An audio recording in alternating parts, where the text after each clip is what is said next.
주식시장이 폭락하면서 경제 상황에 대한 위기감이 높아지자 여당인 더불어민주당과 정부가 서둘러 진화에 나서고 있습니다. 부동산 시장에 쏠린 자금을 자본시장으로 끌어오겠다는 취지인데 사모펀드 투자 규제 완화와 신용정보법 개정안 같은 방안이 담길 것으로 파악됐습니다. 최기성 기자가 보도합니다. 경제 상황 전반에 심상치 않은 분위기가 감지되자 당정은 조만간 협의회를 열어 자본시장 활성화 대책을 발표하기로 했습니다. 부동산 시장에 몰려있는 유동자금을 자본시장으로 돌리겠다는 게 핵심입니다. 금융시장 특히 증권시장 쪽으로 자금이 이동되어야만 이 자금이 기업으로 들어가고 생산과 설비 투자에 쓰여지면서 고용을 일으키고 국민들의 주머니를 두텁게 해주게 됩니다. 구체적으로 보면 사모펀드 투자자 제한을 현재 49명 이하에서 100명 이하로 확대하고 해외 수준의 자율성을 부여하는 방안이 논의될 전망입니다. 공모펀드보다 절차가 간소하고 금융당국 감시에서 상대적으로 자유로운 만큼 투자 활성화에 이바지할 수 있다는 겁니다.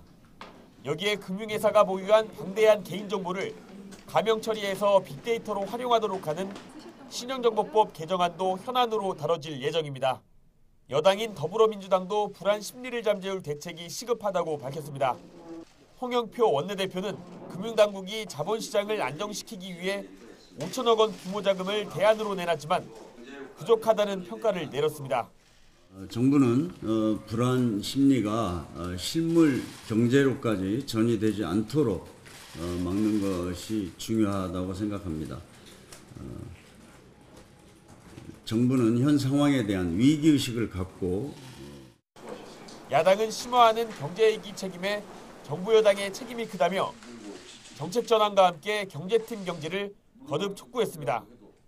어찌할 줄 모르고 상황에 우왕좌왕할 것이 아니라 시그널이 감지됐을 때 선제적으로 위기에 대처해가는 적극적인 자세를 보여주기 바랍니다. 제대로 된 경제 정책을 다시 세워야 할 것입니다. 경제 사령탑의 교체도 필요합니다. 국가 경제와 국민을 위해서 대통령의 결단을 촉구합니다. 당정이 불안한 금융시장을 안정시키기 위해 뒤늦게 대책 마련에 나섰지만 투자자들의 불안감을 해소할 수 있을지는 미지수입니다. YTN 최기성입니다.